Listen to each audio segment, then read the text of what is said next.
मानुष तन पावा, सुर दुर्लभ सद ग्रंथन गावा।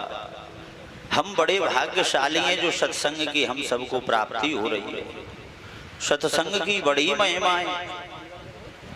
कहीं पर श्रीमद् भागवत जी की कथा हो रही थी और वहाँ जो कथा सुना रहे थे वो भगवान के रूप का वर्णन कर रहे थे।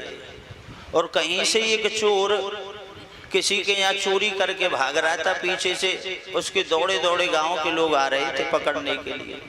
उसने सोचा कि कहाँ छिपा जाए, कोई झूठा व्यक्ति हो, अधर्मी हो, वो अच्छी जगह पे जाके छिपता है। तीर्थों में जाके, अब तीर्थों में देखो, काशी में जाओ, अयोध्या में जाओ, कहीं भी चले जाओ, बड़े बड़े पाखंडी पड़े हुए, दोनों हाथों से लंबे लंबे आशीर्वाद देते हैं बैठे गंगा जी के घाट पे। तो वो जो अधर्मी व्यक्ति होता है वो बचने के लिए वो तीर्थ में जाके, कथा में जाके, सत्संग में जाके अपने आप को बचाना चाहता है। पर सत्संग की महिमा तो बड़ी महान है। जब वो सत्संग में जाके छुप के बैठ गया, गांव वालों ने सोचा कि वो यहाँ क्यों आएगा। वो कथा सुनता रहा और व्यास जी के द्वारा भगवान के रूप का वर्णन किया जा रहा था कि भगवान का ऐसा सुंदर रूप है, त्रिभंग ललित हैं, चरणों में नूपुर हैं और रत्न जड़ाऊ नूपुर हैं। ऐसे ऐसे भगवान ने सुंदर श्रृंगार किया हुआ है। भगवान गहनों से लदे हुए हैं। चोर के मुंह में पानी आ गया, भाई ये तो बड़ा मालदार है, ये कौन है, ये कहाँ मिलेगा ऐसा आदमी जिसका ये वर्णन कर रहे हैं।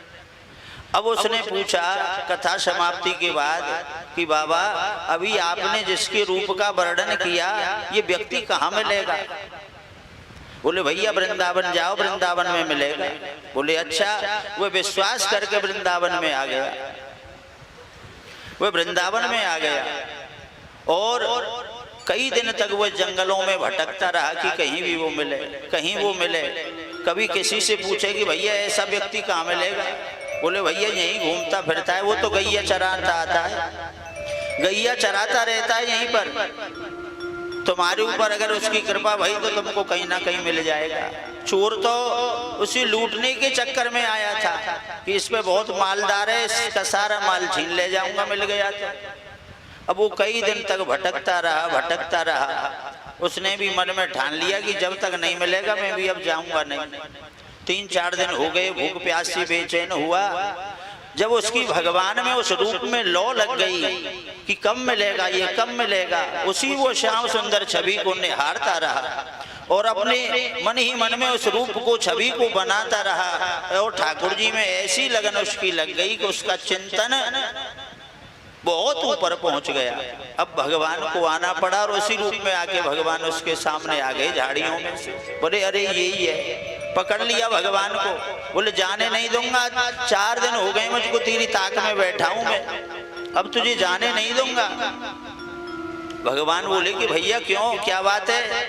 बोले तेरे पास इतना गहना, ये सब मेरे लिए दे उतार के, मैं तो 4 दिन से घूम रहा हूं तेरे चक्कर में, तू अब जाके मिलाए मुझे। भगवान बोले भैया गहने तो ले लेना, तुम इन गहनों का करोगे क्या। बोले अपना काम चलाऊंगा, अपनी जीविका चलाऊंगा।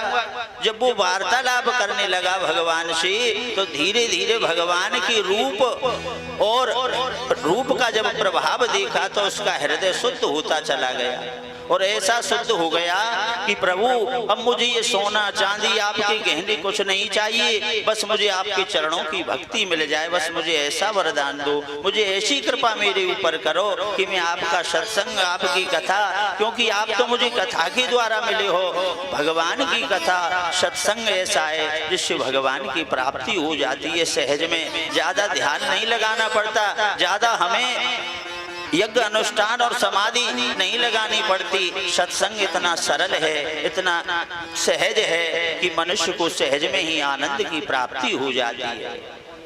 बोलो वृंदावन बिहारी लाल की।